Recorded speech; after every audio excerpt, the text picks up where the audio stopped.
प्रकाश का पिंड है।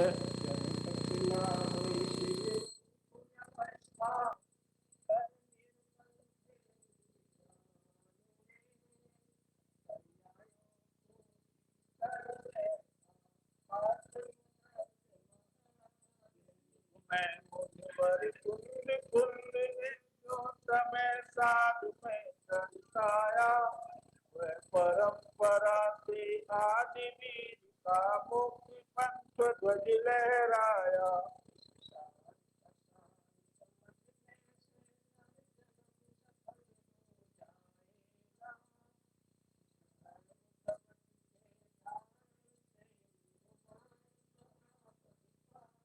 अमानिसा सब मोहति मिल के सत का करता नाम रे, पर्यायों को कर बैठा आत्म द्रव्यमान।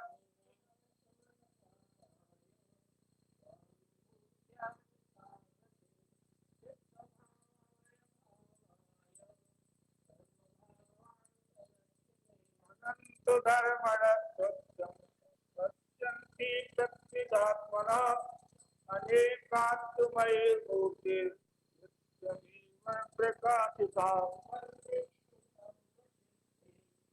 सोमचल मणो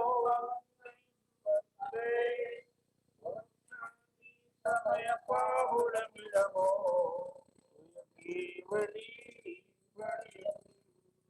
समय सार जिन राज है, शादवाद जिन में, मुद्रा जिन निर्ग्रंथ का नमो करे।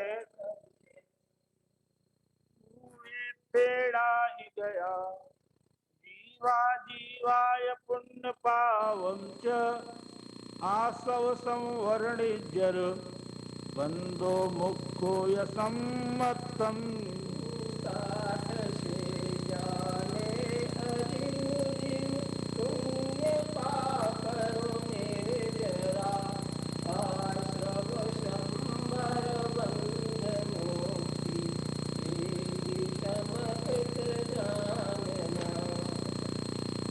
भूतात नैसे जाने हुए जीव अजीव तथा पुण्य पाप, आसव संवर निजर और बंद मोक्ष, ये नव तत्व हैं और यही सम्मित।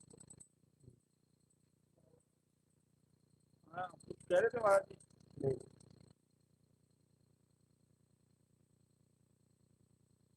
आचार्य भगवान कुलकुल देव द्वारा पढ़ी समय सार परमागम गति, ये 13वीं गाथा। सम्यक दर्शन कैसे होता है?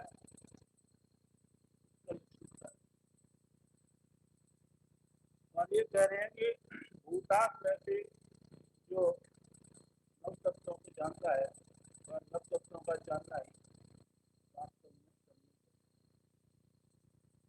आचार्य भगवान वहां स्वामी ने भी तत्वा सूत्र दूसरा सूत्र तत्वा सिद्धांत,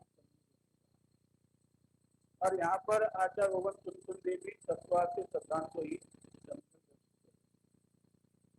तो दोनों में क्या समानता है, क्या भिन्नता है, अंतर है, अथवा दोनों का कथन एक ही है, इस तरह से भी हम समझने का प्रयास करें।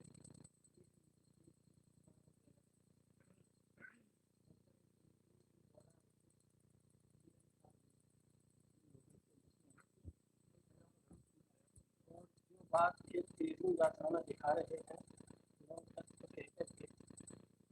यही बात हमें 8वीं गाथा में 9वीं गाथा में नियम 7वीं 9वीं गाथा में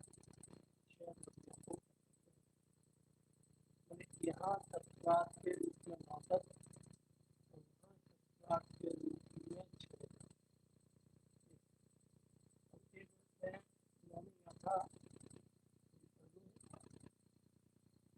इसको देखो, इसमें ये 9वीं गाथा की छोटी सी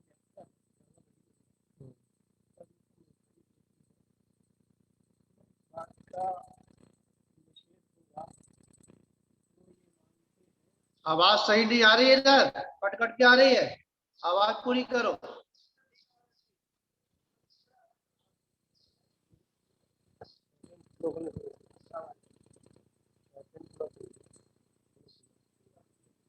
मैंने हमारे अध्यात्म क्षेत्र में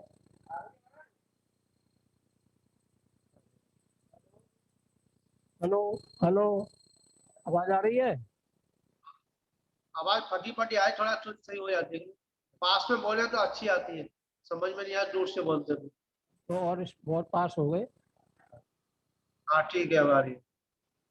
हमारे आज के जो आध्यात्मिक क्षेत्र में, चाहे वो किसी वर्ग में हो, जो कहते हैं हम अध्यात्म का स्वाध्याय करते हैं, अध्ययन करते हैं, वे लोग ऐसा मानते हैं द्रव्य शुद्ध है, पर्याय अशुद्ध है। उसके लिए मैं नौवीं गाथा यहाँ दिखाना चाहता हूँ। नियम सार की नौवीं गाथा। नियम सार की नौवीं गाथा क्या कहती है? देखो,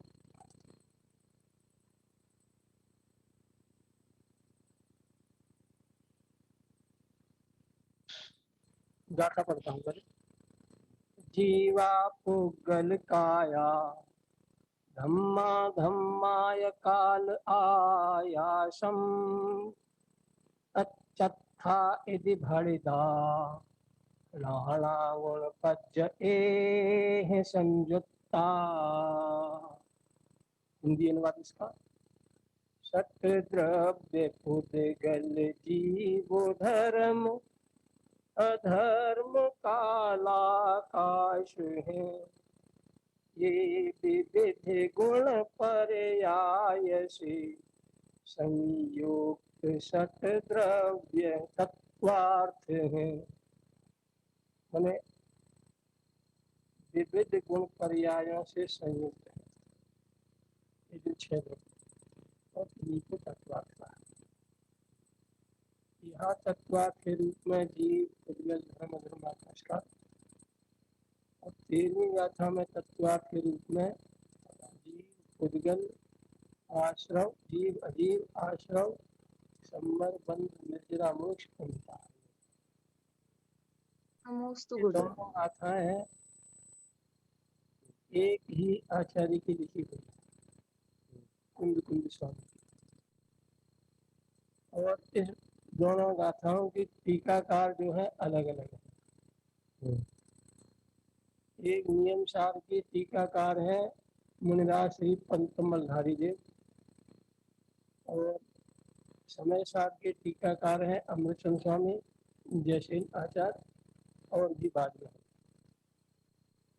अब देखो यहाँ क्या कहते हैं, यहाँ इस गाथा में, नौवीं गाथा नियम सार की में, छह द्रव्यों के पृथक पृथक नाम बताए। स्पर्शन, रसन, घ्राण, चक्षु, श्रोत, मन, वचन, काय, आयु और श्वासोच्छ्वास, इन नामक 10 प्राणों से संसार दशा में जो जीता है, जिएगा, और पूर्व काल में जीता था वो जीता है। ऐसा ही द्रव्य संग्रह है।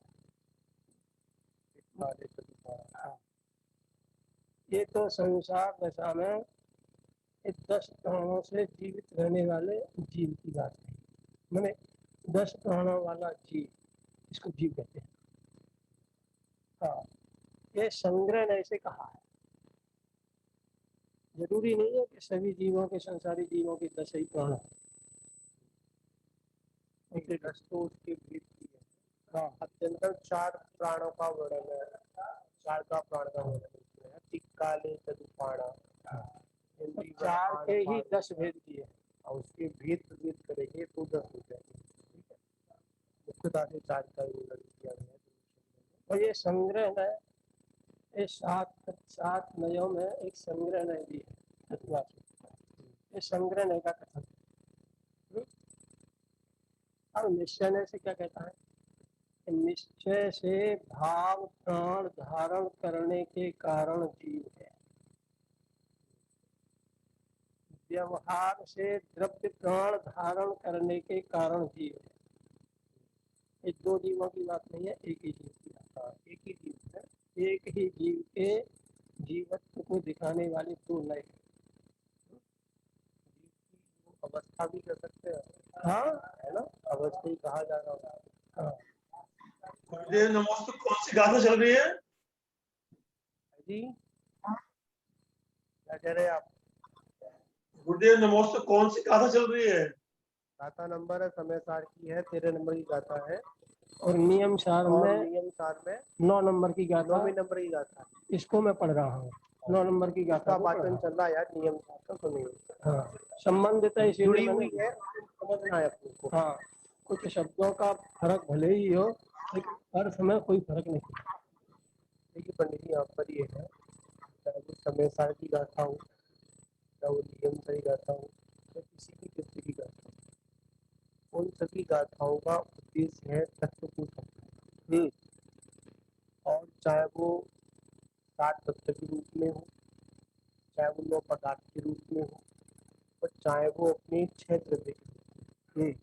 और यहाँ पर तत्व से मतलब सिर्फ इतना यही है कि पदार्थ जिस रूप में अवस्थित है उसको उसी रूप में स्वीकार करना या उसी रूप में उसको बतलाना, वो तत्व है। चाहे वो द्रव्य के साथ घटित कर दो, द्रव्य का जो व्यवस्था है वो उसको उसी अनुसार अपने को स्वीकार करना पड़ेगा। तत्व का विषय तत्व में भी लेना, मतलब उद्देश्य यहाँ पर ये है, ऐसा ही समझना अपने को कि तत्व शब्द यहाँ पर दिया आपने, मतलब अपनी अपनी अब समय सार गाथा नंबर 13 में तत्वार्थ समझाने के लिए आचार्य बात कर रहे हैं। पदार्थ 9 पदार्थों के नाम है, फिर भी वहां पर तत्वार्थ शब्द किया हुआ है। प्रवचन सार के अंतर्गत 9वीं गाथा में आप पंडित जी पढ़ रहे हैं, उसमें भी तत्वार्थ शब्द आता है। और यहाँ तत्वार्थ का मतलब सिर्फ ये नहीं कि जो अतत्वार्थ से संबंधित ही है, जीवादिक सातत्व बताए, जीवा जीवा स्रव वो तत्व हम मानते हैं, पर इसका तत्व का उससे ऊपर भी एक अर्थ दिया जाएगा। वो अर्थ इतना है कि वस्तु जिस रूप में अवस्थित है उसको जो कह रहा है या उसको जो बतला रहा है या जिसके माध्यम से समझा जा रहा है उसको तत्व कहते हैं। मैंने तत्व से रहित कोई वस्तु नहीं है और कभी भी नहीं है। हाँ जी, चाहे वो जीव हो, चाहे अपने कोई अपने तत्व में है, मतलब अपने व्यवस्था में व्यवस्थित है, स्वतत्व में है, चाहे वो अपना अजीब में, अजीब के अंदर पुद्गल स्वतंत्र है, कभी उसका तत्व उसमें कभी परिणाम नहीं होता। तो द्रव्य न संग्रह से कहा, निश्चय से भाव प्राण कहा, व्यवहार से द्रव्य प्राण धारण करने के कारण जीव है। व्यवहार में संसारी जीव को जीव इसीलिए कहता है, इसने व्यवहार के हेतुभूत जो द्रव्य प्राण है उनको धारण किया है। अब शुद्ध नय से कहते हैं शुद्ध सद्भूत व्यवहार से, शुद्ध सद्भूत व्यवहार। ये क्या कहता है? ये कहता है केवल ज्ञानादि शुद्ध गुणों का आधार होने के कारण कार्य शुद्ध जीव है।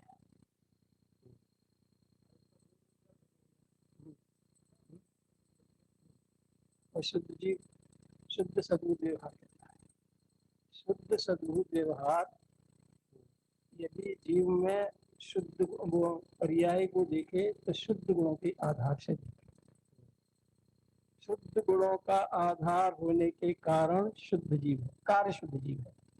क्योंकि कारण और कार्य जो शक्ति रूप है या गुण रूप है उसको तो कारण, और उसी की जो व्यक्ति है तो शुद्ध गुणों का आधार होने के कारण कार्य शुद्ध जीव, उसी जीव को अशुद्ध सद्भूत व्यवहार से, हाँ अशुद्ध और सद्भूत, वे सद्भूत और असद्भूत जब मत ज्ञान ले रहे हैं तो इसमें सद्भूत पना क्या और व्यवहार क्या। हाँ अशुद्धता क्या, अशुद्ध सद्भूत व्यवहार से मति ज्ञानादि विभाव गुणों का आधार होने से कारण अशुद्ध जीव है। कार्य शुद्ध लिया, कारण अशुद्ध जीव है। शुद्ध निश्चय से सहज ज्ञानादि परम स्वभाव गुणों का आधार होने के कारण कारण शुद्ध जीव है। अब इन तीनों को देखो संक्षिप्त रूप से कहा तो क्या कहा, मैंने हम जाने तो कैसे जाने, इन सारे नयों से। जैसे एक जीव है, जीवन चेतन, इसके गुण चेतन है और पर्याय भी चेतन है। शुद्ध से देखें तो शुद्ध जीव है, इसके गुण शुद्ध है, पर्याय भी शुद्ध है। अशुद्ध से देखें तो ये जीव अशुद्ध है, इसके गुण अशुद्ध है और पर्याय भी अशुद्ध है। संग्रह से देखें, दस्तानों से देखें तो भी जिस नए से हम देखते हैं उस नए को द्रव्य गुण पर्याय तीनों में देखें। यदि हम द्रव्य को शुद्ध देखें, इसका अर्थ ये नहीं है द्रव्य तो शुद्ध है। तो जो आजकल जो अध्यात्म चल रहा है उसमें अधिकतर मुनि वर्ग में भी कुछ ऐसे हैं और कुछ अध्यात्म क्षेत्र में जो इस सुनने वाले या जो है वो ऐसी व्याख्या करते हैं कि द्रव्य तो शुद्ध है और पर्याय अशुद्ध। इसका निराकरण चलता है कि तुझे दिख क्या रहा है। तुझे यदि पर्याय अशुद्ध दिख रही है तो द्रव्य को भी अशुद्ध, उसके गुणों को अशुद्ध देख, क्योंकि गुणों के समूह को द्रव्य कहते हैं और एक गुण पर्याय के समूह को द्रव्य कहते हैं। दो परिभाषा है, गुणों का समूह ये द्रव्य और गुण पर्यायों का समूह ये द्रव्य। और सच में ये व्यवहार कथन नहीं है, ये कहिए। तो यदि हम द्रव्य को शुद्ध देखें तो उसके गुणों को भी शुद्ध देखें और पर्याय को भी शुद्ध देखें। यदि गुणों को हम अशुद्ध देखें, द्रव्य को अशुद्ध देखें, तो गुण भी उसके अशुद्ध ही दिखें और पर्याय भी अशुद्ध ही दिखें। यदि द्रव्य को उपचार से देखें तो उसके गुण भी उपचरित और पर्याय भी उपचरित। बात आई पड़ेगी इसी पेज पर 173 नंबर पेज पर मोटी मोटी हेडलाइन में दिया हुआ है। तो प्रवचन सार का ही हवाला दिया, नौवीं गाथा के दिया गया। पूरी चीज यहाँ पर है कि शुभ भावों के समय आत्मा शुभ रूप होता है। हाँ ठीक है, अशुभ भावों के समय आत्मा अशुभ रूप होता है और शुद्ध भावों के समय आत्मा शुद्ध रूप होता है। क्योंकि जिस समय जो भाव व्यक्त होता है उस समय आत्मा उस भाव रूप, आप लोग कह रहे हैं ना, वो सही है। अगर हम अपनी आत्मा को शुद्ध अनुभव, मतलब एक बात है शुद्ध मान रहे हैं तो पर्याय को अशुद्ध मान रहे हैं तो काम नहीं चलेगा, गड़बड़ है। हाँ, अभी हमारी जो पर्याय व्यवस्था है अभी अशुद्ध है, कर्मों से युक्त है, मतलब अभी हमारा संयुक्त कर्मों का है, तो भी उस समय आत्मा भी हमारी कर्मों से युक्त है। कर्मों से युक्त है, क्योंकि कर्म तो करने वाला कौन था, पर्याय तो थी, करने वाली तो आत्मा ही थी। मानते हैं कि पर्याय मतलब वो पुद्गल वृणगणा आई तो उन्होंने आपको नहीं बुलाया, आप खुद वहां चल के गए, मतलब कर्म खुद चल के नहीं गया, खुद चल के नहीं आया, कर्म को आप खुद बाद में गए थे आप। ये तो अशुद्ध निश्चय नय का परिचय हुआ। जैसे जीव रागी है, अशुद्ध पर्याय का द्रव्य के साथ, द्रव्य का जो परिचय अशुद्ध पर्याय के साथ किया गया तो अशुद्ध निश्चय नय हो जाएगा। वो पवन जी यहाँ पर शुद्ध अशुद्ध से पहले आप वस्तु स्थिति को समझो। यहाँ पर अपन अंतर की शुद्ध निश्चय ने व्यवहार निश्चय, यहाँ पर क्लियर बात देती है कि एक विषय था कि मानते हैं कि कितना भी शुद्ध द्रव्य हो, उदाहरण के लिए अगर वो रसगुल्ला खाने योग्य, कैसा खाने योग्य है, आवाज थोड़ा कम आ रही है, थोड़ा आवाज बढ़ाओ, बढ़ सकती हो तो। बढ़ा रहे। रसगुल्ला खाने योग्य है कहाँ पर? जब तक उचित स्थान पर है। तो पंडित जी चुगली है। वही रसगुल्ला अगर अपवित्र स्थान पर रखा हो तो नहीं, खाने योग्य नहीं। खाने योग्य है क्या? क्या उसको कोई खाएगा क्या? उसको अशुद्धि गिनेगा। श्रद्धान में क्या शुद्ध है?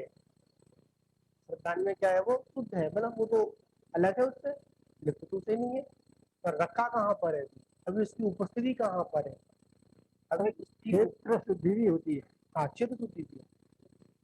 द्रव्य क्षेत्र, काल क्षेत्र, भाव वेद और द्रव्य क्षेत्र, काल भाव, चारों प्रकार से शुद्धि शुद्धि की बात। हाँ, तो यहाँ पर अपन मानते हैं कि अपने अंदर श्रद्धान ऐसा आना चाहिए कि मेरी आत्मा संसार अवस्था में भी शुद्ध है। मतलब ऐसा मन में श्रद्धान होना चाहिए, गाना नहीं चाहिए, श्रद्धान हो। जब तो ऐसा हम श्रद्धान नहीं करेंगे तो भी काम नहीं चलेगा। हाँ, श्रद्धान हमारा ऐसा होना चाहिए। और जब तक ऐसा श्रद्धा नहीं हो कि मेरी आत्मा शुद्ध नहीं है, तो आप उसको शुद्ध करने का क्या नहीं करेंगे? उद्यम नहीं करेंगे, पुरुषार्थ नहीं करेंगे। इसीलिए तो कहा है, हाँ जी, अरे जी, इसीलिए कहा है द्रव्य क्षेत्र काल और भाव भव, समझा? इन सबको मिलने पर कार्य सिद्धि होती है। हाँ बिल्कुल सही अगर है। उसमें अगर एक का भी गड़बड़ हुआ तो कार्य सिद्धि नहीं होगी। नहीं होगी ना। द्रव्य द्रव्य आपका अच्छा है, ठीक है, परंतु आपका क्षेत्र अच्छा नहीं है तो द्रव्य किसी काम का नहीं। और द्रव्य अच्छा है, भाव सही नहीं है तो फिर भी कोई काम का नहीं, ठीक है। इस आज जो है कितना अच्छा साधन है, और लोगों के भाव नहीं मिल रहे, तो उनके इस जो जितने भी हमको ये साधन मिले हैं इससे क्या लेना देना? कुछ नहीं मिले। इसलिए द्रव्य क्षेत्र काल और भाव और भव, इन सबका एक मिलने पर कार्य सिद्धि होती है। अभी पंडित जी कह रहे थे, अभी पंडित जी कह रहे थे, वो भी बहुत अच्छा उन्होंने उदाहरण दिया है। हम तो एक इसमें ऐसे मिलाएंगे, जैसे चीनी है, चीनी के अंदर मिठास है,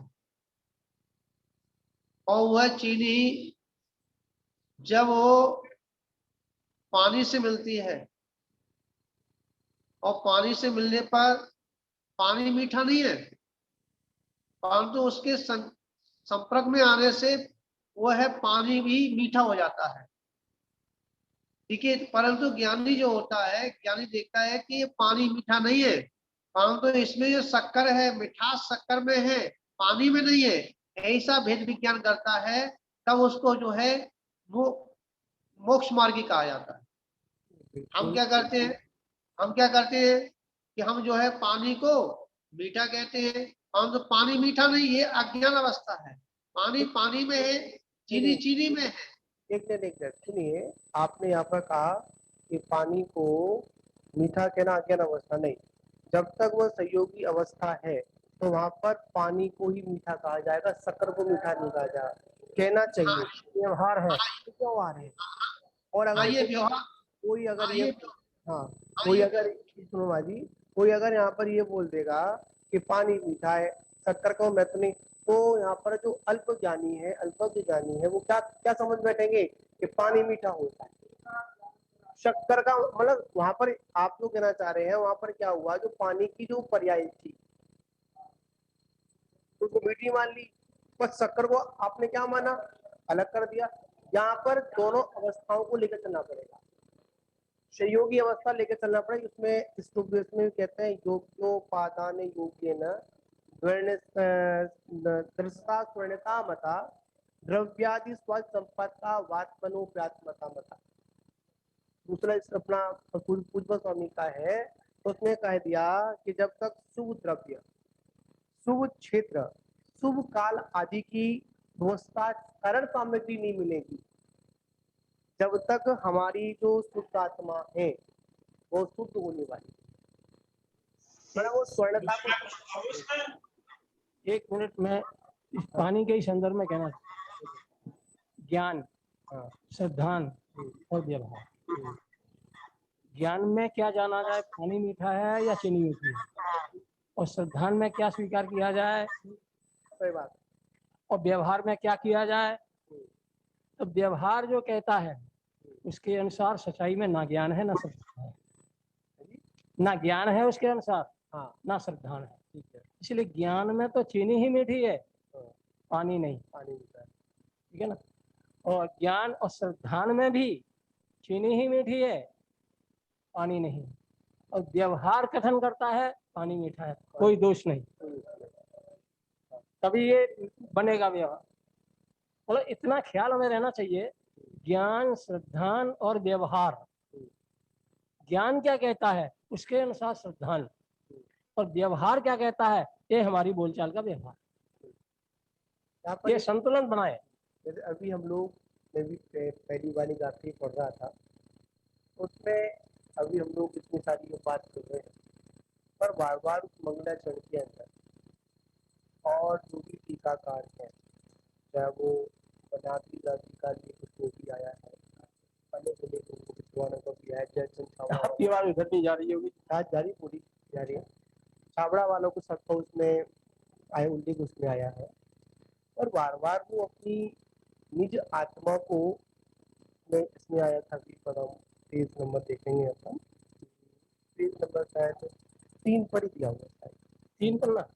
अभी तो मैं देख लूँ, मैंने देखा था, पढ़ा था मैंने भी, ये पेज नंबर 7 पर ही दिया है, 7 पर।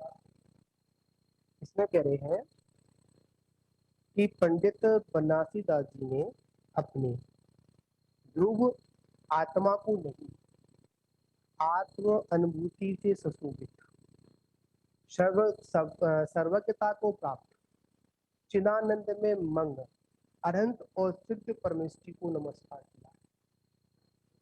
पेज नंबर 7 पर ही दिया हुआ, ऊपर की ओर दिया हुआ है, कैसे सिद्ध भगवान, इसकी लाइन के अंदर दिया हुआ है ना। तो यहाँ पर बार बार विद्वानगण और पूर्व के टीकाकार और मुख्य गाथाओं को लिखने वाले हमारे आचार्य कुलदीप देव स्वामी बार बार वहां पर उस वस्तु स्थिति का हमको परिचय करा रहे हैं। कहीं आपको क्या मत कर लेना, क्षण ग्रहण में करना, गड़बड़ मत कर लेना, कहीं का कहीं लगा कमर बैठ जाना। तो बार बार इतना सारा हमको बार बार संकेत दिया जा रहा है कि श्रद्धान में तो आपको अपनी शुद्धात्मा ही लक्ष्य में लानी पड़ेगी। उसकी प्राप्ति के लिए अपने जो आदर्श पुरुष हैं उनको स्वीकार करना पड़ेगा, उन जैसा आचरण, ठीक है ना। तो यहाँ पर यही है कि जैसी जो व्यवस्था है और जहां पर है उस व्यवस्था को स्वीकार करना ही तत्व है। तो पंडित जी, व्यवस्था या अवस्था, अवस्था, हाँ हाँ, जैसी अवस्था है उसको उस रूप में ही स्वीकार करना, और तत्व तो उसी को दर्शा रहा है, हाँ, अलग से और कुछ नहीं दर्शा रहा है। अगर हमारी जो अवस्था अभी है, अगर हम उस अवस्था का ध्यान रखेंगे और आगे की अवस्था का भी ध्यान रखेंगे, तब जाकर हमको आगे की अवस्था प्राप्त होगी। अगर हम इस अवस्था में ही अपनी आत्मा को बिल्कुल शुद्ध समझ बैठे, भूल कर बैठे, तो वहां पर क्या हो जाएगा, हम पुरुषार्थ गीता को प्राप्त हो जाएगा। अवस्था कोई भी खराब नहीं है, क्या? अवस्था कोई भी खराब नहीं है। अवस्थाओं में अपनी अवस्था के अनुसार उसमें व्यवस्थित हो जाए, यही उसका कर्तव्य है। वो तो बात आपकी, हाँ, पहले स्वीकार तो करे, हम लोगों को स्वीकार ही नहीं कर रहे अभी। ये अपनी भूल है ना। यहाँ पर बार बार उसी भूल को प्रथम गाथा से ही आचार संकेत करके चल रहे हैं कि कहीं आप निज आत्मा शुद्ध आत्मा में कहीं अपनी निज आत्मा को मत समझ बैठना, ये भूल मत कर बैठना। अभी यहाँ पर जो प्रकरण चल रहा है वो प्रकरण मंगलाचरण में नमस्कार का है, तो खुद को नमस्कार नहीं, नमस्कार यहाँ पर खुद को नहीं, ऐसा नहीं हो जाएगा।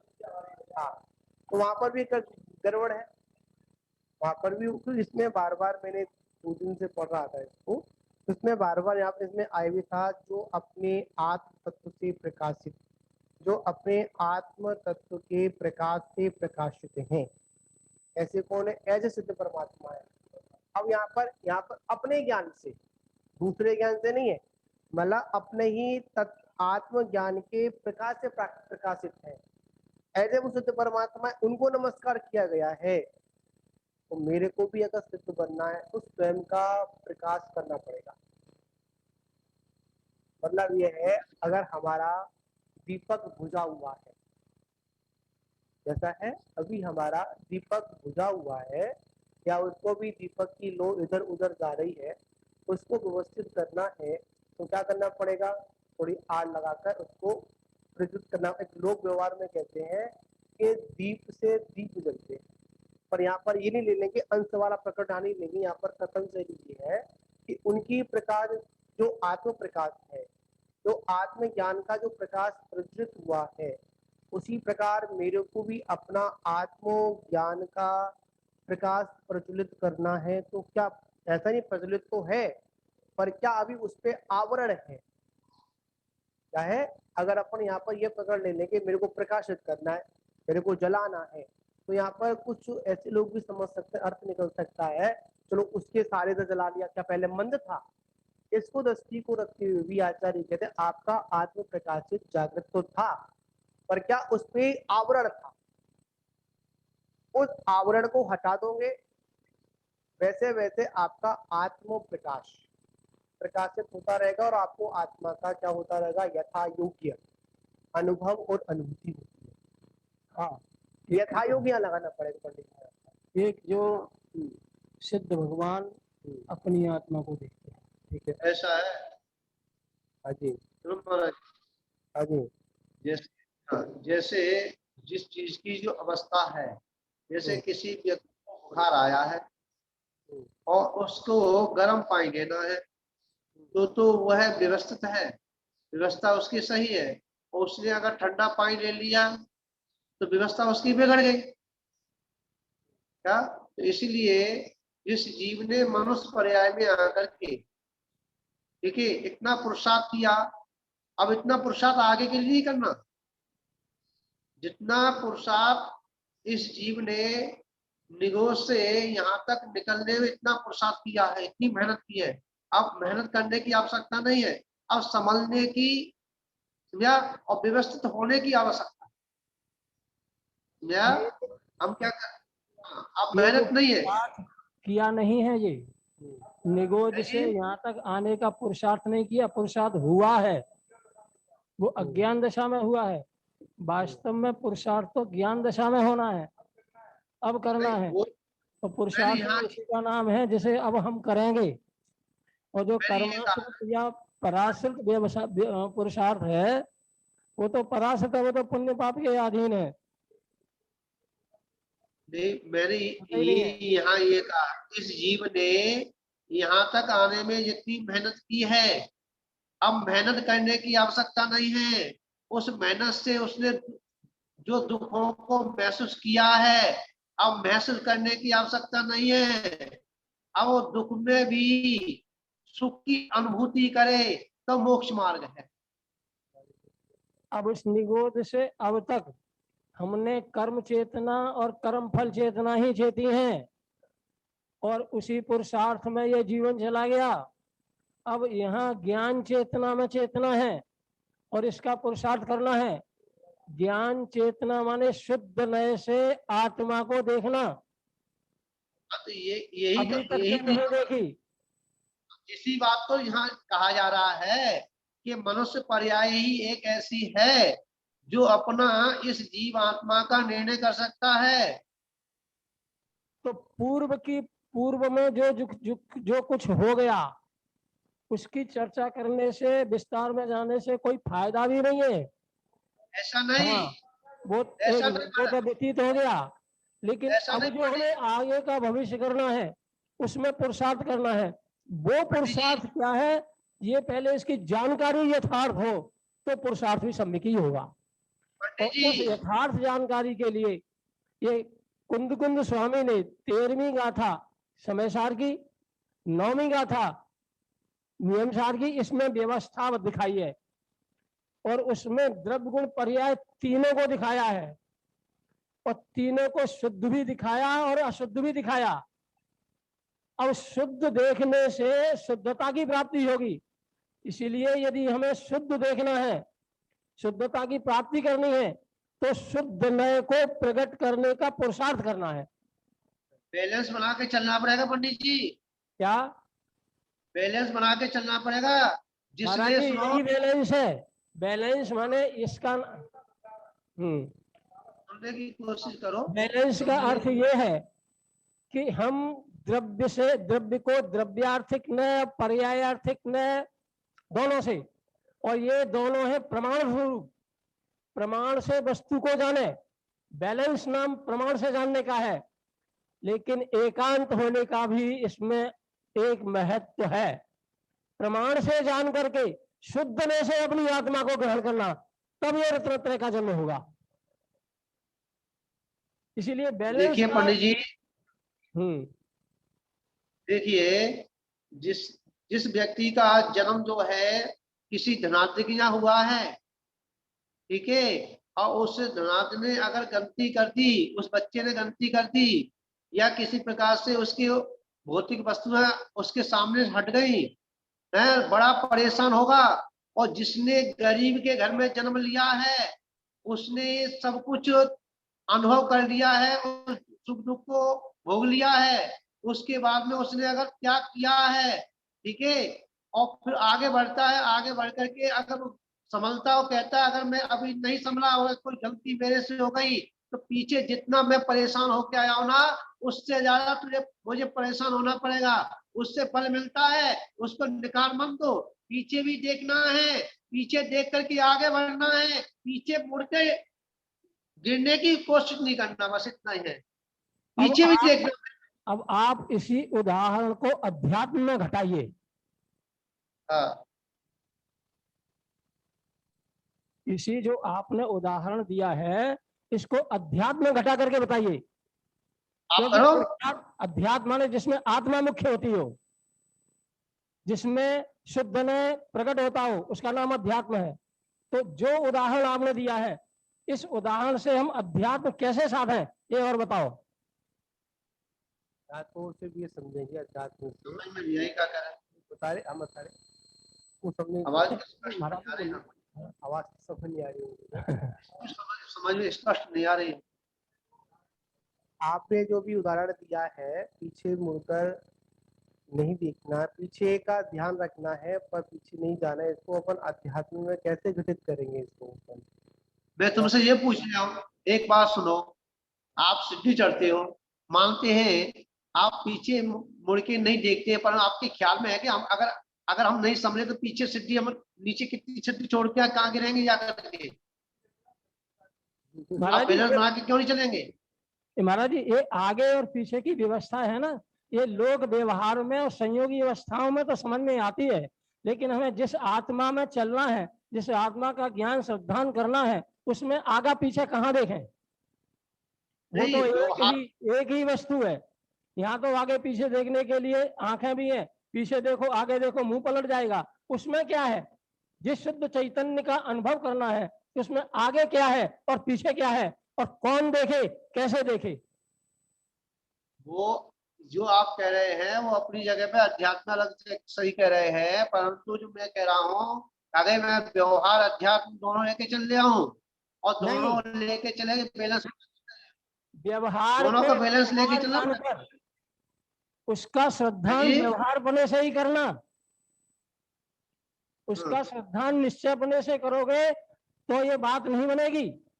जैसे अभी आपने ही उदाहरण दिया था कि पानी और चीनी का, यदि हमने पानी को ही मीठा मान लिया तो ये ज्ञान भी खोटा और श्रद्धान भी खोटा और व्यवहार भी खोटा, और ये तीनों चीज खोटे हो गए। यदि हमने चीनी और पानी के मिश्रण को और ऐसा कहा, ऐसा ही माना कि अब पानी मीठा हो गया, ऐसा ही जाना और ये ही व्यवहार किया, तो तीनों खोटे हैं। परंतु हम चीनी मीठी है, पानी नहीं, ऐसा ज्ञान, ऐसा ही श्रद्धान, और पानी मीठा है ये व्यवहार भी चलेगा तो तीनों ठीक है, तीनों सम्यक। और यदि हमने पानी को ही मीठा मान लिया तो तीनों खोटे।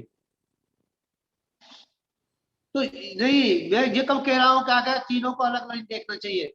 मैं ये भी मैं मेरा इसलिए कह रहा हूँ महाराज जी कि जैसा व्यवहार है वैसा श्रद्धान नहीं, जैसा निश्चय है वैसा श्रद्धान वैसा ज्ञान। परंतु ये है कि बैलेंस बना के चलना चाहिए, पीछे को ये नहीं कि मतलब उसको बोल देना चाहिए। संतुलन नाम है महाराज जी हाँ बोलूं हाँ बोलो या बोलो आपके बोलिए। बोलो। क्या- की बात बिल्कुल सही है, पानी मीठा है, पर पानी मीठा है चीनी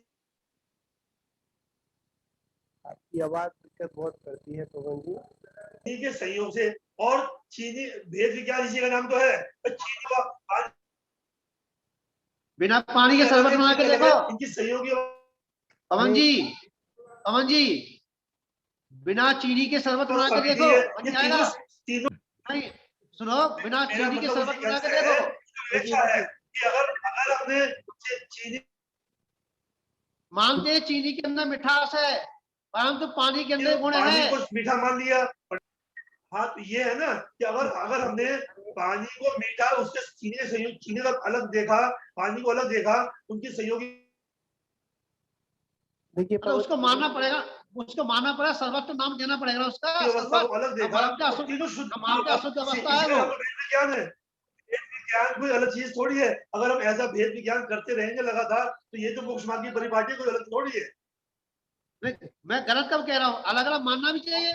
पानी अलग है, मीठा अलग है, ठीक है, दोनों की सहयोगी अवस्था ये अलग है, यह मानना है, देखो यही तो पवन मोक्ष मार्ग है। परंतु पानी को देखना पड़ेगा ना, जो जैसा है उसको वैसा मान लेना, इसी का नाम तो उसमें सदान क्या को अलग दिक्कत चीज है। थोड़ी है। हम जिस नहीं, जिस आप रास्ते से हम निकल के आए हैं, बिल्कुल सही सुनो, कह रहे हम हैं। जिस रास्ते से निकल के आए हैं उस रास्ते को पीछे अगर हम ये चिंतन में ले आए, अगर हम आगे नहीं समझे तो पीछे जाके गिरेगा, उससे ज्यादा भी नीचे गिरेगी जा करके। तो इसमें क्या परेशानी है, इसमें क्या इसमें बल मिल जाए आत्मा को, क्या आत्मा कमजोर हो रही है? मैं आपसे पूछना चाह रहा हूँ, जिसको भय ही नहीं है तो आगे बढ़ेगा क्या? डंडे का भय नहीं पड़ेगा कहां से वो? बढ़ाइए, बिना भय के बच्चे सुधरे कभी? इसलिए वो पीछे का भय भी जरूरी है कि उसके लिए अगर तो हमने अपनी आत्मा का एक निवेदन करूंगा, बात बताएंगे। भय भी कब तक करें ये बताओ, बस भय कब तक करें हम? जब तक अपने स्वभाव में नहीं आ रहे हैं, हैं? जब तक अपने में नहीं आ रहे, जब तक भय से अपने करना पड़ेगा, भय करना पड़ेगा। भय तो एक कषाय है, भय तो कषाय और अज्ञान है। ये भय और जी। कषाय क्यों की जाए? अज्ञान, और जिसका रूप ही अज्ञान और कषाय है तो उसको क्यों किया जाए? ऐसा नहीं है पंडित जी, सामाजिक समय में क्यों संबोधन किया जाए उसे? सामाजिक समय में संबोधन कैसे किया जाता है? अरे तू पानी की बात कर रहा है, तू नरक जाएगा क्या? उसे भय दिखाया जाता है तब समझता है। बिल्कुल सही, आप बिल्कुल, आप यहाँ पर बिल्कुल सही कह रहे हैं। वही प्रकरण आएगा, आप बिल्कुल सही कह रहे हैं। जहाँ पर वो भय अलग है, नहीं वो भय अलग है जो मिथ्यात्व में आता है, ये भय नहीं है, ये भय सुधारने के लिए है। एक डंडा वो होता है पुलिस वालों का होता है, एक डंडा जो माता पिता का होता है, जो पुलिस वाले मारते हैं वो बेदर्दी से मारते हैं, और माता पिता मारते हैं वो सुधारने के लिए मारते हैं। सुधारने दोनों का भाव है। यहाँ पर भय से मतलब से ये तात्पर्य है संवेग भाव है। मेरा थोड़ा निवेदन है इसमें कि हमारी जो इस वक्त जो हम पढ़ रहे हैं वो समय सार की बात है। इसमें समय सार में सिर्फ अपनी आत्मख्याति, 13वीं जो गाथा है आत्मख्याति, सिर्फ आत्मा के अलावा किसी बात से कुछ लेने देना नहीं है। नहीं, समय सार में ऐसा नहीं है कि बिल्कुल निश्चित दे दिया हो, इसमें व्यवहार घोड़ा हुआ है। इसमें बिना व्यवहार के हम समय सार को भी नहीं समझ सकते। अब मैं सभी जो इस ग्रुप में जुड़े हुए हैं जूम पर, सभी से निवेदन कर रहा हूँ कि हम अभी इसी गाथा को शास्त्र के अनुसार आगे बढ़ा रहे हैं, क्योंकि विषय से विषयांतर हो जाता है तो फिर थोड़ी चर्चा बदल जाती है। इसलिए हम इस गाथा को ही आगे बढ़ाते हैं और देखते हैं स्पष्टीकरण में क्या लिखा है, क्योंकि हमें हमारा लक्ष्य सम्यक दर्शन की प्राप्ति है। और हमें वहीं केंद्रित रहना है, अन्य विषय से विषयांतर नहीं होना है। तो कृपया हम इसी गाथा को आगे बढ़ाते हैं और जिसके जो चर्चा करनी है वो इसी गाथा के अनुसार करेंगे, अन्य चर्चा नहीं करेंगे। उसमें एक विषय ये भी है, अपन क्लियर कर दें, आप जो भी विषय उसमें आया था और उसको हम सर्वथा ऐसा नहीं कर रहे, उसको अपन ठुकरा रहे हैं, उसको गलत कर रहे हैं। यहाँ पर सिर्फ इतनी यही बात है कि अपने को अपने उस विषय को ध्यान रखना है। यहाँ पर एक बात स्पष्ट बात यहाँ पर साफ शब्दों में इस 9वीं गाथा में आचार्य भगवंत ने स्पष्ट कह दी। इसमें कोई नहीं लगाया है उन्होंने जैसी स्थिति थी वैसा उसका प्रतिपादित कर दिया। अब उसके आप और डीपली जाना है तो आप उसको फिर सभी लगा लो उसमें। तो यहाँ पर एक बात क्लियर है, जब आपके शुभ भाव का समय है तो आत्मा शुभ है, जब आपका अशुभ का समय है, अशुभ भाव चल रहे हैं तो आत्मा अशुभ है, आत्मा ही अशुभ है, भाव पूरा का पूरा पूरा का पूरा सिस्टम अशुभ है। ठीक है ना। यहाँ पर इसमें एक कथन आया है, पढ़ के सुनाऊं क्या? रुको सुनाना, एक मिनट रुको। उसके साथ साथ एक विषय और है, जब आत्मा बिल्कुल शुद्ध है तो उस समय आत्मा आपकी शुद्ध है, सब है। अब यहाँ पर एक विषय अपन व्यवहार में भी आता है, जैसे एक उदाहरण है, जैसे कोई हलवाई की दुकान पर खड़े होकर अगर अबक्षुरी अगर खा रहा हो तो उसको क्या बोलेंगे? दक्षिणी खा रहा है, मतलब हलवाई की दुकानों पर खड़ा होकर वो भी शुद्ध माना जाएगा। और अगर कोई गलत जगह पर अगर अच्छी चीज खा रहा होगा फिर भी वो गलत कहलाएगी। तो यहाँ पर वैसे यही है, चाहे वो पर्याय को पहले रख लो चाहे शुद्ध अवस्था पहले रख लो, अवस्था पर्याय की बात। पर यहाँ पर व्यवस्था यह है कि जैसी जिसकी संगत की उस संगत के अनुसार उसको गिना जाएगा, वहां पर उस उनकी कैटेगरी का गिना जाएगा, देखा जाएगा। जैसे अभी हम लोग यहाँ पर सभी लोग बैठे हैं तो हमारी व्यवस्था आगे पीछे कुछ भी हो उससे मतलब नहीं है, पर जो अभी हमारी जो भाव की कंडीशन है तो अभी हम लोग स्वाध्याय बैठे हैं। क्या हम सभी की आत्मा क्या चल रही है? स्वाध्याय है, तो हमारी आत्मा कैसी होगी उस समय? स्वाध्याय शुभ भाव में चल रही है। और यही अगर हम लोग कमरे से बाहर निकल जाए तो अपने अपने काम में लग जाए तो शुभ में आ गई। और अगर इससे भी और उससे भी अगर उत्तर अवस्था है, आत्म अवस्था है, तो आत्मा वही थी, अवस्थाएं अलग अलग हुई, क्योंकि इन अवस्थाओं का ज्ञान कराने के लिए आचार्य परवर बार बार हमको जिन श्रुत का सारा दिलाने के लिए बोल रहे है ना जी। इसमें चाहे 9वीं गाथा हो या 13वीं गाथा। हाँ जी। और इसमें निम्न कोटि का जो जानकार है, जानने का इच्छुक है, माने मिथ्या दृष्टि है, उसको व्यवस्था बताई। हाँ जी। और ये बताई उस व्यवस्था में इस आत्मा के 3 स्वरूप दिखाए, गुण पर्याय से भी तीनों का देख। ये आत्मा शुद्ध गुण से, द्रव्य से, पर्याय से है।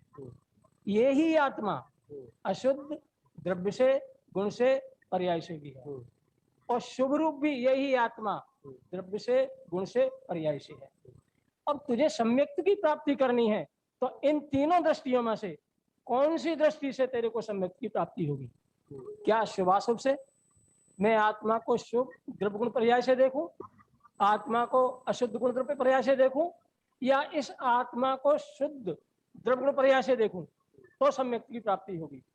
तो सम्यक्त की प्राप्ति शुद्ध द्रव्य गुण पर्याय से देखने पर होती है, और शुद्ध द्रव्य गुण पर्याय को देखने वाला शुद्ध नय है। इसीलिए शुद्ध नय को प्रकट करने का उपदेश देते हैं। यहाँ पर अपन एक बात कहते हैं, आत्मा शुद्ध है पर्याय अशुद्ध है, ऐसा नहीं। कभी कभी क्या होता है, शुद्ध अवस्था में सिद्ध भगवान की जो पर्याय वो शुद्ध अशुद्ध है, और वहां पर भी तो जो ज्ञान में जो पर्याय प्रकट हो रही है, ऐसा नहीं है कि पर्याय अलग हो गई। वहां सिर्फ ये हुआ, वहां पर स्वभाव पर्याय, अशुद्धता तो विभाव का नाम है। जो आला पद्धति के अंदर जो सूत्र दिए हुए हैं, अर्थ व्यंजन पर्याय, स्वभाव व्यंजन पर्याय, तो पर्यायों का जो भेद करते हैं, तो पर उसमें अपन आला पद्धति अंदर चलेंगे तो मानते हैं कि जब तक आत्मा कर्म के साथ में है, उसका ज्ञान में भी पर्याय आ रही है, ऐसा नहीं है, तो वो अशुद्ध ही कहलाएगा। जब वही पर्याय बिल्कुल आत्म शुद्ध हो जाएगी, तो जो ज्ञान की जो पर्याय जिसमें आ रही है वो शुद्ध कहलाएगी वहाँ वो तो कारण समय सार की बात है, हाँ प्रकट होगी। वो कारण देखनी समय सार पड़ेगी की ना। बात है, हाँ यह कार्य समय सार की बात है। हाँ और कार्य समय सार में द्रव्य गुण पर्याय तीनों का जो सामान्य स्वरूप है वो शुद्धता है। और इसको शुद्ध न देखे तो शुद्ध में भी कार्य पर्याय है। और वो कारण समय सार दो तरीके का, एक आंशिक रूप और एक पूर्ण रूप। आंशिक रूप जो कारण समय सार है वो सम्यक दृष्टि, मुनिराज, देशवर्ती, अविरति के बीच में है। और कार्य रूप जो पूर्ण शुद्ध पर्याय है वो अरिहंत और सिद्धों के बीच में है। ये व्यवस्था है। जैसे कल मैं पढ़ रहा था 12 ग्रंथी लोक भावना चल रही थी, इसमें इसका उन्होंने भावार्थ किया, इस प्रकार ये ज्ञानी जीव आलोक, मध्यलोक व स्वर्ण पटल आदि की जानकारी प्राप्त कर सिद्ध लोक में स्थित कार्य समय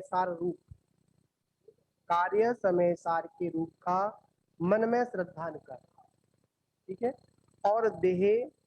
और अपने देह में कारण समय सार परम ब्रह्म का सर्वथा निवास है। हाँ परम ब्रह्म ने कह दिया, पूर्ण शुद्ध है। हाँ वो क्या है क्या, हाँ छठवीं गाथा में भी पर्याय को क्या हाँ, कहा महाराज जी? मैं कह, इस पर भी विश्वास करें और वही उपादेय बुद्धि कर वही रीति करना चाहिए, अन्यथा इस लोक में जिसका अंतपना ठीक है बिहार न के। इस गाथा का यहाँ पर तात्पर्य था। और यहाँ पर कह रहे थे कि आप विश्वास तो आपको परम ब्रह्म का करना पड़ेगा। नहीं, हर अवस्था में, हर पर्याय में, हर गति में, चाहे वो संसार की कोई सी भी गति हो, हाँ चाहे वो जगन स्त्री वर्ष निगोद पर्याय में भी हो, वही आत्मा वहां पर थी। चाहे वो सिद्धों की आत्मा भी पहले वहां थी तो वही कंडीशन में थी, पर अवस्था देखनी पड़ी। अब यहाँ पर अवस्था लगाइए, देखिए यहाँ पर उसमें सागर धर्मामृत के अंदर पंडित आशाधर जी ने जब मंगलाचरण की भूमिका में जब प्रकरण किया तो वहां पर आचार्य महाराज वो पंडित जी ने स्पष्ट कहा कि जब भी कोई साधु, कोई साधक जब किसी को उपदेश देगा तो उच्चता का उपदेश देगा, हाँ नीचता का मगर नीची कंडीशन का उपदेश नहीं देगा। अगर कोई व्यक्ति यहाँ पर आकर कर बोलता है कि महाराज मेरा कल्याण कैसे हो, मुझे क्या करना चाहिए, तो वहां पर उनका यही आदेश है, यही एक बताया कि आप क्या करिए, आप दीक्षा को स्वीकार करिए, मुनि में धारण करिए। जब उसको दिखाने में अपनी असमर्थता दिखाएगा तब जाकर वो नीचे की श्रृंखला का उनको उपदेश देंगे, उससे पहले नहीं देंगे, उनको देंगे तो अपराध क्या दंडित है।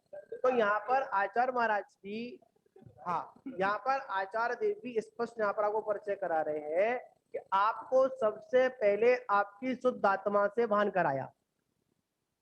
क्या कराया कि तेरी आत्मा त्रिकाल में भी वो कभी मैली नहीं थी, शुद्ध थी, उसमें कोई मिलावट नहीं, पर वर्तमान पर्याय के अनुसार पहले तो आत्मा से परिचय करा दिया, और आत्मा से परिचय कराने के लिए जैसा आत्मा का स्वरूप है उसके अनुसार अगर आप परिचय कराओगे तो आत्मा का स्वरूप आपके समझ में आएगा और परिचय हो रहा है। और अगर आपने वहां पर व्यवस्था लगा दी, ऐसा नहीं नहीं लगा ये लगा दिए, और मैं तो यहाँ कहना चाहता हूँ जब भी आत्म परिचय चलेगा तो उसमें न्याय व्यवस्था चलेगी।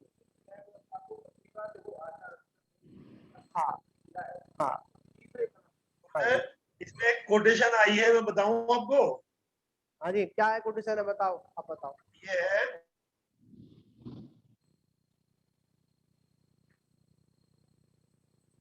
आवाज चली, जब तक व्यवहार न के, आवाज आ रही है? आ रही है। इसमें लिखा है जब तक व्यवहार न के विषयभूत, आगे क्या है, जीवादिक भेद रूप कार्य कहते हैं कि इन तत्वों की संतति यानी परिपाटी को छोड़कर शुद्धने का विषयभूत एक यह आत्मा ही हमको प्राप्त होवे, हम अन्य कुछ नहीं चाहते, यह वितरागता पाने की प्रार्थना है।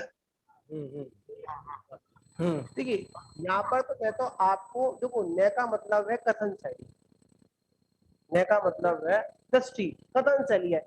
ये तो व्यवस्था बाद में लगाएंगे अपन, पहले तो महाराज, नहीं, कथन शैली ही नहीं, एक ज्ञान का भी परिणाम। हाँ ज्ञान का परिणाम ही। यहाँ पर एक मैसेज ये भी है कि जब भी हम आपको परिचय कराएंगे, देखिए शुद्ध और अशुद्ध में व्यवस्था है, पर उसमें शुभ में और अशुभ में अपन लगाएंगे, पर जो शुद्ध अवस्था उसमें क्या अपन नहीं लगाएंगे, अपन निरपेक्ष है, अपन नहीं लगेगा नहीं होगा किसमें, तो अपने में नहीं है, बस शुद्ध परिचय तो है ना सिद्धों का।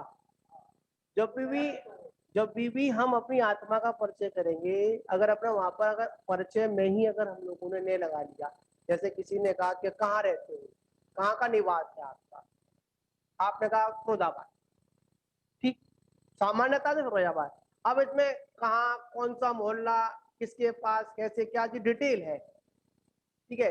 ये डिटेल का प्रकरण तब आएगा कि सबसे पहले हमारी पहचान क्या, मैं शुद्ध हूँ, किस अवस्था में हूँ, कैसे होगा, कैसे, जब डिटेल करेंगे तो वहां पर लगाना पड़ेगा कि ये व्यवस्था आपकी है और आपको ऐसे ऐसे व्यवस्थित होना है, ठीक है ना। तो आचार्य महाराज यहाँ पर सबसे पहले हमको अपनी आत्मा से परिचय कराते।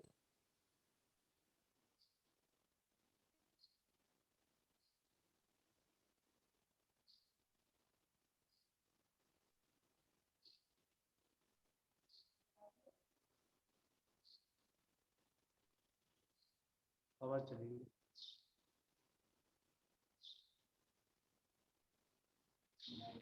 आवाज नहीं आ रही इधर।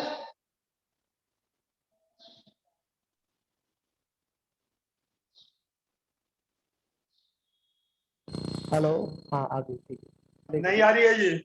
अब आ रही रुको भाई, रुको, नेटवर्क इलेक्ट्रॉनिक व्यवस्था है हो जाता है। वो बोरा में करो।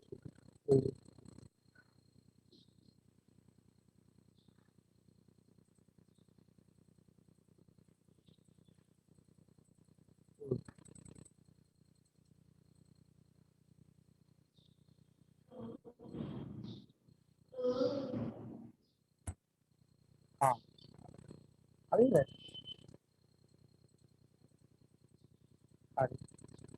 ठीक है। तो इसमें क्या बात कर रहे थे अपन, हाँ जब अपन आत्म परिचय करेंगे तो आत्म परिचय में हमको आत्म व्यवस्था लगानी पड़ेगी, और उसके बाद ये डिटेल चलेंगी कैसे में व्यवस्था लगानी पड़ेगी उसमें, क्योंकि आचार्यों का सिर्फ यही उद्देश्य है कि अभी तक हम सबसे परिचित थे, क्या सभी से परिचित थे, पर परिचय किससे नहीं था हमारा, अभी हमारा आत्म परिचय नहीं था। तो आत्म परिचय में क्या, मैं शुद्ध हूँ, मैं बुद्ध हूँ, मेरा पर द्रव्य से कोई मतलब नहीं है, ये हमारा आत्म परिचय है। और ऐसा आत्म परिचय पर जब तक हम श्रद्धा नहीं करेंगे, जब तक हम उस आत्म परिचय को प्राप्त करने की भावना ही नहीं कर पाएंगे। अब आपने कहा मैं शुद्ध हूँ, हाँ इसका अर्थ है हाँ, मगर मतलब मैं शुद्ध, मेरी आत्मा, मैं शुद्ध हूँ। शुद्ध शब्द जो है कई जगह पर अनेक अर्थों में प्रयोग होता है।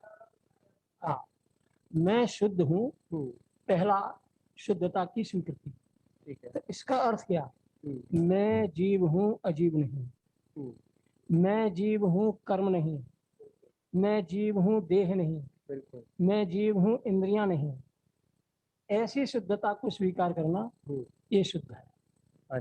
दूसरा, शुद्ध नय से आत्मा को देखना।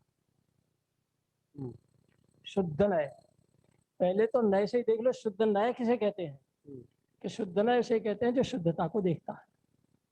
और शुद्ध नय वो कैसे देखता है, अपन सीधी सी एक लाइन दे देते हैं, जैसे सिद्धों जैसा शुद्ध है वैसा देखता है, तो सिद्धों जैसी शुद्धता भी है तो नहीं, फिर नय के मतलब, अब नय ये शुद्ध देखता है, इसका अर्थ क्या, कि जैसे केवली भगवान या सिद्ध परमात्मा अपनी आत्मा को देखते हैं, देखते हैं, देखने का अर्थ यहाँ केवल देखना ही नहीं लेना है, अनुभव तक लेना है, अनुभव ही मुख्य करना है, कि जैसे सिद्ध भगवान अपनी आत्मा का अनुभव करते हैं, वैसा सम्यक दृष्टि ज्ञानी पुरुष अपनी आत्मा का अनुभव शुद्धने से करते हैं।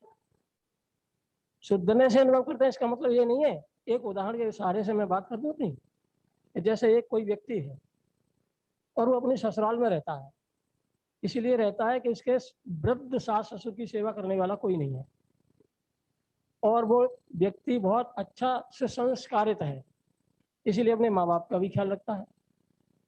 जिस समय वो अपने सास ससुर की सेवा करता हो, ससुर की सेवा करता हो, और ऐसी सेवा करता हो कि मान लीजिए कि उसे नहाने की भी आवश्यकता पड़े तो ससुर को नहवाता हो, शौच की आवश्यकता अगर पड़ती हो तो शौच भी स्वयं कराता हो, ऐसे काल में जब वो ऐसी सेवा कर रहा है, हाँ, तीनों योग लगा करके भी ऐसे काल में उसको एक ये भी अंतर में भाषित है। क्या भाषित है कि मैं इस घर का नहीं, मेरी लिंक जो है मेरे पिताजी से है, माने विकल्प नहीं है, उसे पिताजी का विकल्प नहीं है, लेकिन ये जो वो है लिंक है, लिंक भी टूटी नहीं है। तो इसका नाम है शुद्धनय, कि जहां तीनों नए लग गए, तीनों उपयोग लग गए, माने मन वचन का तीनों योग लग गए, और पूर्व संबंधी कोई विकल्प नहीं है, परंतु विकल्पों से अभी उसकी लिंक भी नहीं टूटी, मन से, वचन से, काय से उसकी लिंक नहीं टूटी, 12वें गुण स्थान तक लिंक नहीं टूटती, इसीलिए वो शुद्ध ज्ञान है। लेकिन वो जब आत्मा का सेवन करता है उस काल में शुद्ध न इसीलिए है कि अन्य संबंधी कोई और विकल्प नहीं, विकल्प नहीं है सम्यक दृष्टि को, माने जिस स्थिति में सम्यक दृष्टि है, चौथे गुण स्थान वाले को विकल्प नहीं है, माने वो विकल्प नहीं है जो कि शुभाशुभ भाव रूप होते हैं, और पंचम गुण स्थानवर्ती को भी शुद्धनय के काल में वो विकल्प नहीं है जो देश प्रतादि के होते हैं, और मुनिराज को भी शुद्धनय के काल में वो विकल्प नहीं है जो महाप्रतादि रूप 28 गुणों के पालन रूप होते हैं, इसीलिए वो शुद्धनय है। परंतु इसका अर्थ ये नहीं है कि उसका लिंक इनसे टूट गया हो, इसीलिए उस शुद्धनय में जो अनुभूति होती है वो सिद्ध समान है। ये अर्थ नहीं है कि इस शुद्धनय में आत्मा के प्रदेश भी अनंतों सिद्धों जैसे प्रत्यक्ष दिख जाते होंगे, तो पंडित जी ऐसी शुद्धता नहीं है शुद्धनय में कि वो प्रदेशों को भी प्रत्यक्ष देख ले, ऐसी ही शुद्धता है कि उसके ज्ञान में अनुभव जो होता है वो सिद्धों जैसा भी नहीं होता, उस जाति का होता है, श्रद्धान पूर्वक होता है। श्रद्धान और ज्ञान दोनों में अनुभव ज्ञान में होता है। अभी ज्ञान में, एक मिनट, ज्ञान में जो अनुभव होता है वो सिद्धों जैसा भी नहीं है, क्योंकि वो लिंक जुड़ी हुई है ना, वो नए है, नयातीत नहीं है। जब नए है तो फिर सिद्धों से समान कैसे कह दिया? कि सिद्धों के समान इसलिए कह दिया कि उस नए में और कोई विकल्प नहीं है, निर्विकल्प है, और जो अनुभव है वो सिद्धों की जाति का है, सिद्धों जैसा नहीं है। हमारे जी जी कह रहे अभी पंडित जी ने कहा कि विकल्प नहीं होते सम्यक दृष्टि में, ठीक है, परंतु विकल्प क्यों नहीं है? पूजा का विकल्प नहीं आएगा, शुद्धनय के शास्त्र काल पढ़ने का में, विकल्प नहीं आएगा। शुद्धनय के काल में, मैंने शुद्धनय का काल भी कहा था, आप उसको शुद्धनय के काल में लें। जब शुद्धनय का काल है उस काल में और कोई विकल्प नहीं है। वह कहाँ से प्रारंभ होता है? काल में तो पंडित जी, शुद्धनय काल में तो 28 गुण का पालन करना भी नहीं आएगा, नहीं आएगा, नहीं आएगा, यही तो हम कह रहे हैं, नहीं आएगा। और 28 गुणों से लिंक भी टूटी नहीं है, लिंक भी टूटी नहीं है, बोलना पड़ेगा ना, इसीलिए वो शुद्धनय है। और यदि मूल गुणों में आ गया तो वो शुद्ध नहीं, फिर वो शुभ भाव हो जाएगा। आपने गधा घोड़े को एक सा कर दिया ना, उसमें भेद करते ना, हाँ, क्या करें? गधा घोड़ा को एक सा कैसे कर दिया? नहीं, आप जो हमने है घोड़ा यहाँ ऐसा नहीं किया, गधा गधा है, घोड़ा घोड़ा है। नहीं, आपने ये कर दिया ना, आपने सम्य दर्शन को उसका कह करके छोड़ दिया, तो उसको विकल्प नहीं आते। और तो विकल्प सम्य दृष्टि के भी दो को ना महाराज गुरुदेव, है। की जो बात है, अगर या उसको पर्याय दृष्टि से देखोगे तो दोनों तिर्यक योनि है, एक ही है, कोई अलग अलग नहीं है। नहीं, अरे वो तो मैं कह रहा हूँ, तो यहाँ तो नए है, अब नए है ना, यहाँ ये भी एक पर्याय है, द्रव्य नहीं है, और ये ज्ञान गुण की पर्याय है, और उस ज्ञान गुण की पर्याय में भी अनुभव की मुख्यता है, विकल्प की नहीं।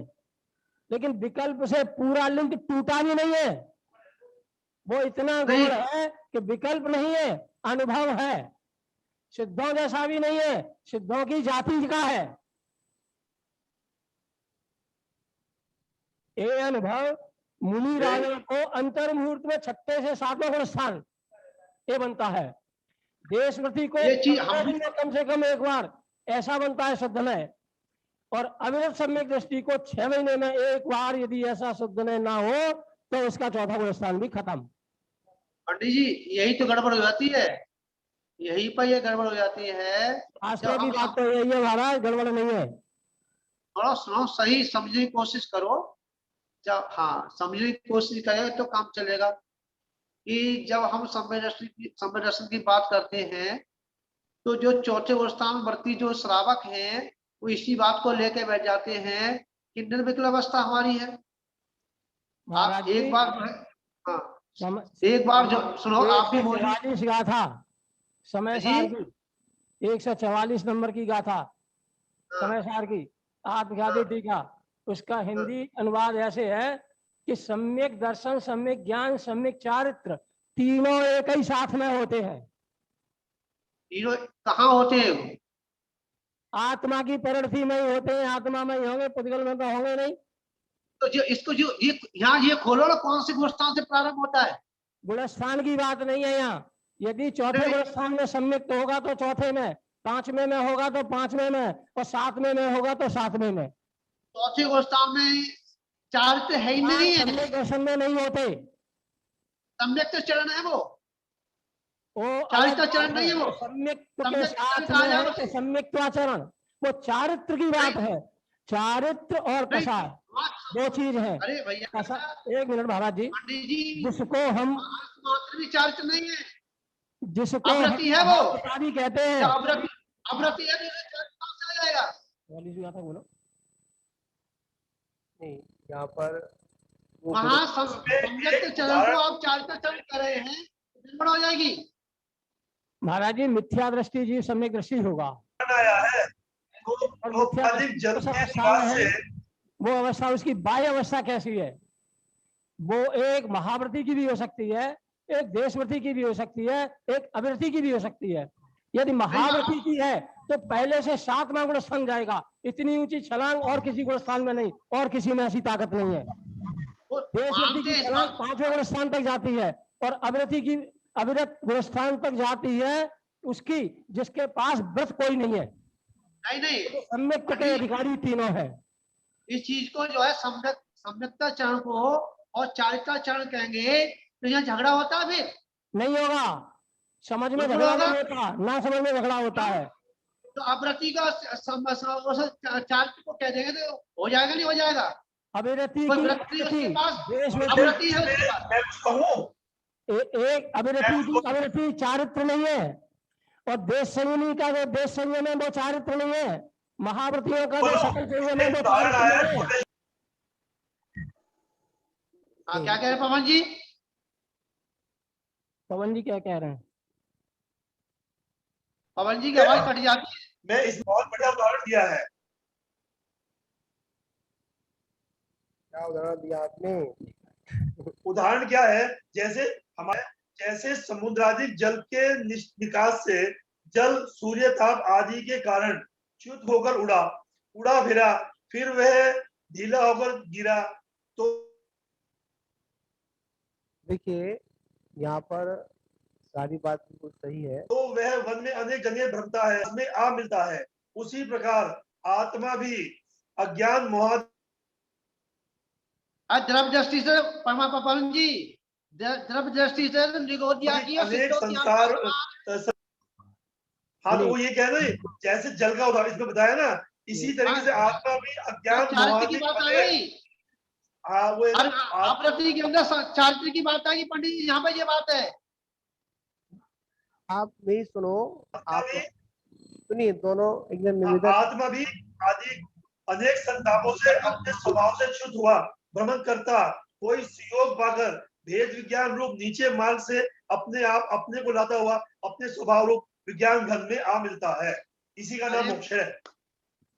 अरे आप थोड़ा विषय से थोड़ा उसको पवन जी व्यवस्थित रहेंगे, आप उसको आप ये उसको समझिए। यहाँ पर समझने वाली बात है कि इसको भेद और अभेद रत्नत्रय का जो विषय है, इसका विषय है भेद रत्नत्रय और अभेद रत्नत्रय।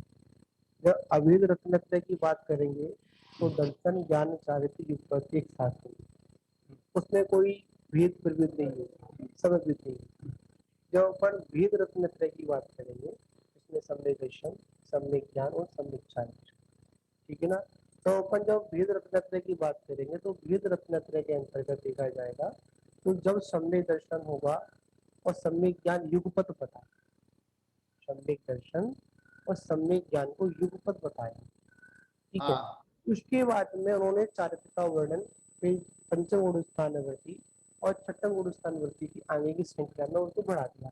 जब अपन चालू हो जाए सुनो बता रहे, जब हम संयम मार्गणा की बात करेंगे तो उसमें संयम मार्गणा के अंतर्गत में लग जाएगा, ठीक है ना। तो यहाँ पर पंडित जी यथार्थ है कि जब भी सम्यक दर्शन, सम्यक ज्ञान, सम्यक चारित्र होगी वो अभेद रत्नत्रय की अपेक्षा से, यहाँ पर जो अपन इस ग्रंथ की वाचना कर रहे हैं आचार्य कुंद स्वामी ने अभेद रत्नत्रय को जोड़ दिया, भेद रत्नत्रय को जोड़ नहीं दिया।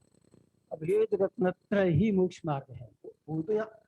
वो तो आपकी बात बिल्कुल सही है। और भेद रत्नत्रय में सम्यक दर्शन, सम्यक ज्ञान, सम्यक चारित्र, ये तीन कहना ये भेद रत्नत्रय। नहीं एक बताइए, और आपने सुनो, आपने जब भेद रत्न मतलब अभेद रत्नत्रय को मोक्ष कह दिया या मार्ग मोक्ष, मार्ग और मोक्ष भी पूर्णता मोक्ष, ठीक है। तो अपन जो भेद रत्नत्रय जो आचार्य ने बताया है जो अपना चतुर्गुण स्थान से लेकर प्रारंभ होता है और 12वें की व्यवस्था तक चलता है, तो उसको अपन क्या लेंगे। अब भेद रत्नत्रय को आप क्या परिभाषित करेंगे, आप ये और बताओ।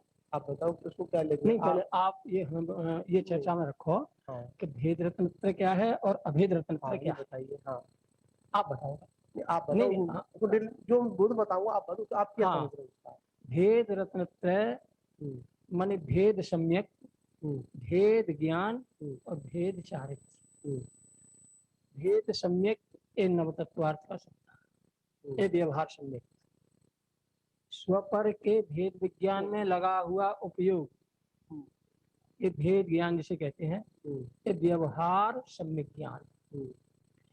और बुद्धि पूर्वक कषायों से हटकर स्वरूप में लगने का जो ज्ञान और उससे हटने की जो प्रवृत्ति वो भेद चारित्र नहीं व्यवहार। अभी तक हमने तो जो ग्रंथ में पढ़ा साध्य और साधन, या साध्य और साधन, जो हमारा भेद रत्नत्रय है वो हमारा साधन है, भेद रत्नत्रय साधन है, ठीक है, ठीक है। और जो अभेद रत्नत्रय वो हमारा साध्य है। अभेद रत्नत्रय महाराज जी, अभेद को तीन कहना, तीन क्यों कहना, तो एक ही हो गया है, एक ही हो गया। ध्यान ज्ञाता देह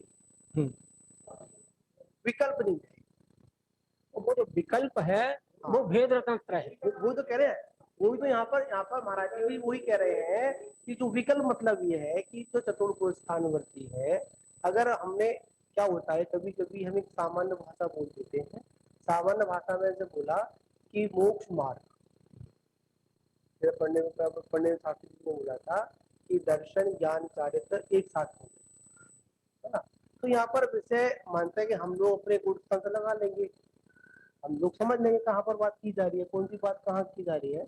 पर ये बात बिल्कुल जब की जाती है, सार्वजनिक बात की जाती है, तो जो उसका भी कोई गुण स्थान भी नहीं है, गुण स्थान तो है पर एक पहला गुण स्थान है, वो भी दिमाग में लगा देते हैं, एक काम करो चौथे गुण 8 तत्वों का सिद्धांत करो, ठीक है। तो हमको वहाँ पे हमको सम्यक दर्शन भी हो गया, सम्यक ज्ञान भी हो गया, सम्यक चारित्र भी हो गया। हाँ जी, आगे बढ़े जो उसका है। हाँ हाँ, इसमें जो हम इस वक्त पढ़ रहे हैं, इसमें हमें पढ़ रहे हैं समय सार। समय सार में सिर्फ अपनी आत्मा की प्राप्ति कैसे हो और उसमें कैसे पहुंचे इसका वर्णन है, इसके अलावा किसी चीज का कोई वर्णन नहीं। क्या कह रहे हैं आप। पवन जी पढ़ने से नहीं होगी, समझने से होगी। अरे पवन जी लकीर एक के बात- फकीर मत बनो। सुनो सुनो, एक बात पूछूंगा मैं आपसे। अगर आपके पास में, अब थोड़ा कड़वा शब्द है, इसको स्वीकार करना पड़ेगा। अगर आपको अभी तक समय सार आपने पढ़ लिया, आपको समय सार के एक एक शब्द व श्रद्धान है, तो आपके अंदर मतलब आपके अंदर अपन महाव्रत और मतलब अड़ुव्रत की बात छोड़ो, अभी आपके अंदर श्रावक के गुण नहीं आ पाए, तो ऐसे श्रद्धान से क्या मतलब? श्रद्धांत तो ठीक होना चाहिए ना, 40 में जब आएगी तो आ जाएगी। देखो मात्र जैसे शब्दों की जैसे उसका समय आएगा उसके समय के अनुसार अपने आप आएगी। लेकिन अभी आचार्य श्रद्धांत तो मजबूत अरे कर रहे, सुनो अगर ना, सब श्रद्धांत ही मजबूत नहीं करेंगे तो 40 दिन तो बेकार, जो 40 दिन जाएंगे। तो पहले तो आप एक पल्ले में आओ, पहले तो आप पहले पल्ले में यहाँ पे आ जाओ। यहाँ तो पर 40 हमारा जो है यहाँ पहले सुनो ना, आप यहाँ पर पहले पल्ले में ये आ जाओ कि आप अभी कौन सी अवस्था में हो। आप अनुभूति की अवस्था में हो या उस अनुभूति के प्रति जो श्रद्धा है वो अवस्था आपकी अवस्था है आपकी। पहले आप यहाँ पर गुणस्थान लगाएंगे, आप गुणस्थान की बात करेंगे तो गुणस्थान का विषय है कि जो चतुर्थ गुणस्थान है वो मात्र श्रद्धा का विषय है, आगे का विषय नहीं है। जब आप आचार्य सुनो सुनो, और पर आपके श्रद्धान में आपका लक्ष्य यही होगा कि मेरे को वो प्राप्त करना है कि जो मेरे आदर्श अभी है। फिर आचार्य कैसे कहते एक देश 40 तक सर्वदेश 40 तक क्यों कह दिया? वो सारी बात मान्य है, आपको बता तो रहे हैं। यहाँ पर उस बात को समझना पड़ेगा, जो हमारी यथा स्थिति है उसको वहां पर समझना पड़ेगा। जब तक हम यथा योग व्यवस्था को नहीं लगाएंगे तो वहां पर आज जो गड़बड़ हो रही है, गड़बड़ होने का मात्र एक ही कारण है, हम यथा योग अपनी व्यवस्था नहीं लगाते हैं। जी हम अब जरा पंडित जी प्रथम मंगलाचरण के विषय में विषय आ गया कि वहां पर तो नमस्कार तो निशुद्धात्मा हो किया गया। वहाँ पे भी हमें समझाने की जरूरत है। हाँ वहाँ पे भी तीसरे कलश में आचार्य हरिश्चंद्र ने पहले क्या था, 2 कलश में तो उन्होंने वंदना की, हाँ जी। बिल्कुल। तीसरे कलश में उन्होंने कहा कि मेरी आत्मा तो जब दृष्टि से निर्मल है, शुद्ध है, पर वर्तमान में कसाय से मैली हो रही है। और इस समय आत्मख्याति की टीका का फल मैं ये चाहता हूँ कि मेरी आत्मा की परम विशुद्धि हो गई। बिल्कुल। तो उन्होंने स्वीकार किया है अपनी अवस्था को, तो जब उन्होंने शुरुआती स्थिति की है तो हमें स्वीकार करने में क्या हानि है? नहीं, हम बिल्कुल स्वीकार कर रहे हैं, इसमें कोई हानि नहीं है हमारी। हम अपनी अवस्था को कह रहे हैं कि कसाय से हम तो अपनी कमजोरी को स्वीकार कर रहे हैं ना, कि हमारे अंदर कमजोरी है, हमारा भी लिंटर इतना मजबूत नहीं है जिसके ऊपर छत डाली जा सके। तो हम अपनी कमजोरी को स्वीकार कर रहे हैं ना, उसमें क्या परेशानी है? पूरा सम्यक दृष्टि की ऐसा श्रद्धान नहीं होता कि चौथे गुणस्थान से मोक्ष होता है, कभी नहीं होता। और जिसका ऐसा श्रद्धान होता है वो सम्यक दृष्टि नहीं होता, नहीं होता भाई नहीं होता। इस बात को प्रत्येक सम्यष्टि मानता है, इसमें कोई दो राय नहीं है। मुनि व्रत धार के ही, मुनि धर्म का पालन करके ही निर्वाण की प्राप्ति होती है, इसमें कोई संशय नहीं है। पर कोई ये कहे कि चौथे गुणस्थान में कुछ होता ही नहीं है, तो ऐसा भी कहना ठीक नहीं। अप्पू भाई हाँ जी। अरे सुनो जी कह रहा मात्र उस गलती को स्वीकार करने से 40 आ गया। तो स्वीकार करेगा वही धारण करेगा, तो स्वीकार ही नहीं करेगा काल में भी धारण नहीं करेगा। पहले स्वीकार करेगा, श्रद्धान करेगा, कालांतर में धारण भी करेगा। भाई हमारी उम्र 75 साल की है, अब हम जो है 60 साल का बोझ सिर पे नहीं ला सकते अपने। तो जब तक हम सिर पे वो नहीं लाते लायक होंगे, जब तक हमने लाजा नहीं। अरे बात सुनो प्रवीण जी, भी कह रहा हूँ मात्र आपने गलती को स्वीकार कर लिया तो आपको चार्ज पक्का हो गया क्या? तो स्वीकार करेगा वही कब गई आएगा। हाँ स्वीकार करेगा। हाँ ठीक है, हमारी गलती ये है ही है, और गलती हमारी इस अवस्था में है और हम इसको नहीं कर पा रहे हैं, तो कम से ये स्वीकार तो करें। स्वीकार करना बहुत बड़ा पुरुषार्थ है, सबसे बड़ा पुरुषार्थ है। अप्पू भाई पुरुषार्थ के मने कौन कर रहा है?